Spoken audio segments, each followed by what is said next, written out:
دوستو ہڑپا کی تاریخ بہت ہی زیادہ قدیم ہے۔ میرے میاں نے جب یہ پلان بنایا مجھے لے جانے کا تو اس کے پیچھے ان کا مقصد یہ تھا کہ میری تھوڑی سی مائنڈ چینجنگ ہو جائے، میں تھوڑا سا اپنے دماغ کو فریش کروں، اور ہریالی دیکھنے سے تو ویسے ہی دماغ کے اوپر بہت اچھا اثر پڑتا ہے دوستو۔ تو بہرحال ہم نے جو پلان بنایا تھا اس کے مطابق ہم نے بائک کے اوپر یہ سفر طے کرنے کا سوچا تھا۔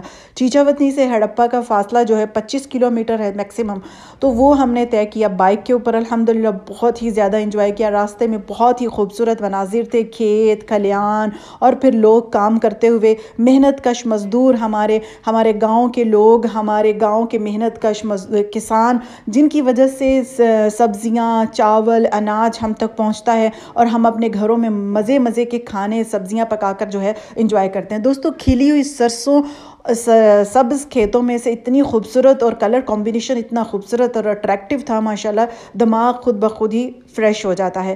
کبھی آپ کو موقع ملے پنجاب آنے کا تو دیکھیے پنجاب کو، تب جب سردیوں کا عروج ہو، دھند پڑی ہوئی ہو اور سردی ہو، اور بہت ہی اچھی کھلی ہوئی سرسوں ہو، اور پھر گنے کے جو کھیت ہیں وہاں پر جب جو گنے کے کھیتوں میں سے رس نکال کر اس کا گڑ بنانے کا جو پروسیس ہے وہ تو بہت ہی لاجواب ہے دوستو۔ اللہ تعالیٰ سب کو اپنے گھروں میں خوش اور آباد رکھے۔ یہ مناظر دیکھ کر انسان کا دل جو ہے وہ اللہ کی حمد اور ثنا کرنے کو کرتا ہے کہ اللہ نے ہمارے لیے کتنا کچھ بنایا ہے، الحمدللہ ہم اس کا شکر ادا کرنا چاہیں تب بھی نہیں کر سکتے ہیں۔ ہر ایک آنے والی سانس کے ساتھ ہم اللہ کی دیے ہوئے انعامات کا شکر ادا کریں۔ دوستو سردیاں اپنے الگ مزے اور اپنی خاص سوغات کے ساتھ مشہور ہیں، اور گرمیوں کا الگ ہی مزہ ہے، لیکن سردیوں میں خاص کر کے جو سرسوں کا ساگ ہوتا ہے وہ تو لاجواب ہے، اور پنجابیوں کی تو فیورٹ ڈش ہے۔ پنجابی کیا ہے، اوورآل سارے پاکستان میں سب لوگ، انڈیا میں بھی اس کو بہت زیادہ پسند کرتے ہیں۔ سرسوں کے انہی کھلے ہوئے پودوں کو جب جو ہے یہ پک جاتے ہیں تو اس سے تیل بنایا جاتا ہے، جو سرسوں کا تیل استعمال کرتے ہیں، مسٹرڈ آئل جو ہوتا ہے، یہ کھانوں میں بھی استعمال ہوتا ہے۔ دوستو بائک کے اوپر یہ سفر میں نے اپنے ہسبینڈ کے ساتھ پہلی مرتبہ طے کیا تھا۔ اس سے پہلے میں نے کبھی بھی اپنے ہسبینڈ کے ساتھ اتنا لمبا ٹریول نہیں کیا بائک کے اوپر۔ گاڑی کے اوپر تو بہت زیادہ سفر کیے ہیں، لیکن بائک کے اوپر میرا یہ پہلا ٹریول تھا اپنے ہسبینڈ کے ساتھ، لیکن یقین مانے بہت زیادہ انجوائے کیا۔ راستے میں ہر ایک منظر کو جو ہے ہم نے انجوائے کیا، الحمدللہ اللہ نے یہ جو جوڑیاں بنائی ہیں یہ بہت ہی خوبصورت بنائی ہیں۔ اللہ سب کی جوڑیوں کو سلامت رکھے۔ دیکھیں اس کی قدر کرنا سیکھیں۔ انسان جب پچھتاتا ہے جب کوئی ایک اس میں سے چلا جاتا ہے۔ اللہ سب کی جوڑیاں سلامت رکھے۔ بہرحال ہم سلیوٹ کرتے ہیں ان کسانوں کو جو اتنی محنت اور مشقت کے ساتھ سخت سردی میں آلو کی سبزی بھی کاشت کرتے ہیں۔ آلو کی فصل ہمیں پتہ ہے کہ جو سردیوں میں کاشت ہوتی ہے وہ بہت زیادہ سردی کے موسم میں ہوتی ہے، اور کورا جب اس کے اوپر پڑتا ہے تو تبھی آلو کی فصل جو ہے وہ پک کر تیار ہوتی ہے۔ کورا مین کے سردی کے جو بخارات ہوتے ہیں ان کے پڑنے سے جو ہے آلو کے پودے کے جو پتے ہوتے ہیں وہ ختم ہوتے ہیں، یعنی مرجھا جاتے ہیں، اور پھر جو ہے آلو پک کر تیار ہوتا ہے۔ بہرحال راستے میں ہم نے رک کر فریش امرود جو ہیں وہ لیے، جو کہ بالکل ایک باغ کے پاس ایک بچہ جو ہے وہ سیل کر رہا تھا، اور مجھے دیکھ کر اتنی حیرت ہوئی کہ بچے کے پاس کچھ بھی ایسے انتظامات نہیں تھے، لیکن اس نے اللہ توکل یہ چیزیں بیچنا شروع کی۔ یعنی کہ اس نے ایک سٹینڈ کی جو ہے جس پر اس نے اپنی باسکٹ رکھی تھی وہ بھی اس کے پاس پراپر نہیں تھا، اور نہ ہی تولنے والا آلہ اس کے پاس تھا۔ اس نے ایک چھوٹا سا میٹر رکھا ہوا تھا، اس کے ساتھ اس نے وہ امرود جو ہیں وہ تول کر ہمیں دیے، اور یہ بالکل باغ میں سے توڑے ہوئے فریش امرود تھے، اور یقین مانیے الگ ہی مزہ تھا ان کا۔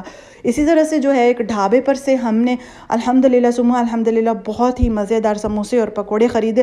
دیکھیے بہت بڑے بڑے ریسٹورنٹ اور مقامات کی سیر کی میں نے اپنے میاں کے ساتھ۔ الحمدللہ ہم اوورسیز تھے، پہلے ہم باہر کے ملک میں رہ کر آئے، سعودی عرب میں ہم رہے، اس کے بعد ہم یہاں پر شفٹ ہوئے، تو بڑے بڑے ہوٹلوں میں ہر طرح کے کھانے کھائے ہم نے، لیکن جو مزہ جو ہے اپنے گاؤں میں اپنے ٹریڈیشنل جو ہیں ہماری ان کے ساتھ جو چیزیں اٹیچ ہیں، جیسے سموسا پکوڑا، ٹریڈیشنل ڈشز جو ہیں ان کا الگ ہی مزہ ہوتا ہے، اور وہ بھی ایک ڈھابے سے لے کر کھانا جو کہ ایک معمولی سی جگہ پر ہو اور کھیتوں کے بیچوں بیچ ہو، اس کا ایک الگ ہی مزہ ہے۔ بہرحال ہم جب ہڑپا پہنچے ہیں تو ہم نے میوزیم کا جو ہے پہلے بھی بہت بار وزٹ کیا ہوا تھا، الحمدللہ بہت بار ہم جا چکے میوزیم، لیکن اس بار ہم صرف اکیلے آئے تھے، ہمارے ساتھ بچے نہیں تھے. پہلے جب بھی ہم آتے تھے بچے ساتھ ہوتے تھے، فیملی ہوتی تھی.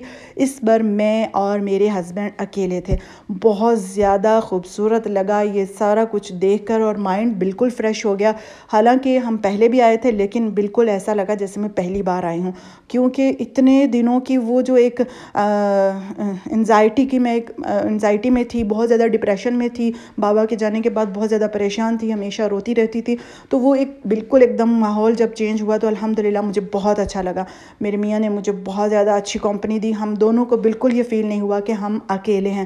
ہم دونوں نے ایک دوسرے کے ساتھ بہت اچھا ٹائم گزارا الحمدللہ.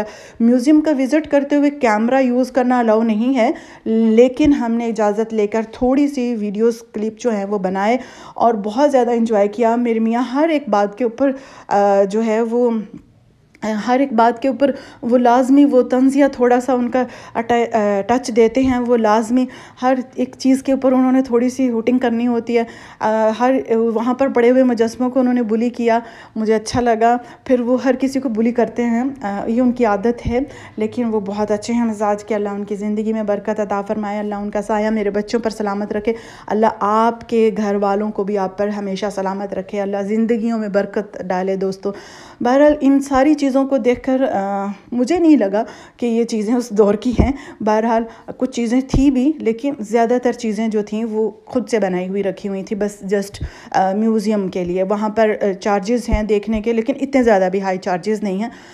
لیکن یہاں پر جو مجھے سب سے تکلیف دہ چیز وہ لگی کہ یہاں پر جو ہے وہ بچوں کو جو اس وقت کے جو دور کے لوگ تھے، جو تباہ شدہ بستی تھی یہاں پر، اس میں کیا تھا کہ بچوں کو، جو بچے فوت ہو جاتے تھے یا بچوں کو زندہ جو دفن کرنے کی وہاں پر رسم تھی، وہ اس میں کیا کرتے تھے کہ ایک مٹکے کے اندر بند کر کے بچوں کو دفنا دیتے تھے. یعنی مٹکے کے اندر بچے کو بند کر دیتے تھے اور وہ بچہ جو تھا وہ مر جاتا تھا، اور پھر جو ہے اسی طرح سے اس کی ہڈیاں گل سڑ جاتی تھی. جو وہاں پر تحریر ہے واللہ عالم کیا حقیقت ہے، اس میں ریالٹی کیا ہے ہمیں نہیں پتہ. ہم نے تو جو سنا اور پڑھا اس کے مطابق میں آپ کو بتا رہی ہوں، واللہ عالم. لیکن بہرحال یہ ہے کہ یہ نبی کریم صلی اللہ علیہ وسلم کے نبوت سے بھی پہلے کے 200,000 سال پہلے کی بات ہے. یعنی بہت زیادہ پہلے کی قدیم یہ ہے تاریخ اس کی، یہ جو ہڑپا ہے. تو بہرحال اچھا لگا، کچھ چیزیں دیکھنے میں اچھی لگی، جیسے کہ یہ ممی جو وہاں پر پڑی ہوئی تھی، یہ ڈھانچہ واللہ عالم یہ اس دور کا ہے یا بعد کا ہے، لیکن یہ وہاں پر پڑا ہوا تھا. یہ ایک میل اسکیلیٹن تھا جو وہاں پر انہوں نے رکھا ہوا تھا. تو بہرحال وہ یہ شو کروانا چاہ رہے تھے کہ اس طرح کے لوگ جو ہیں وہ، کیونکہ ان کی ہڈیاں وہ اس میں کسی تابوت وغیرہ میں وہ مردوں کو کرتے تھے، دفناتے تھے، تو بچوں کو تو وہ مٹکے میں بند کر دیتے تھے.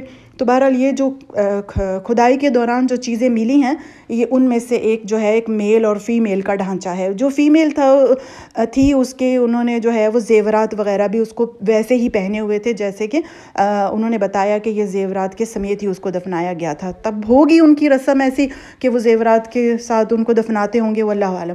بہرحال ہم نے سارا میوزیم وزٹ کرنے کے بعد اچھے سے آرام سے بیٹھ کر سموسے، پکوڑے اور امرود اور سارا کچھ ہم نے انجوائے کیا، ٹھنڈا پیا، چائے پی، اور پھر جو ہے ہم نے واپسی کے راستے کی ٹھانی. تو بہرحال میں کہنا یہ چاہتی ہوں کہ زندگی بہت خوبصورت ہے دوستو. زندگی کو اس قدر انجوائے کریں کہ چھوٹی چھوٹی خوشیوں کو اپنے آس پاس دیکھیں، تلاش کریں.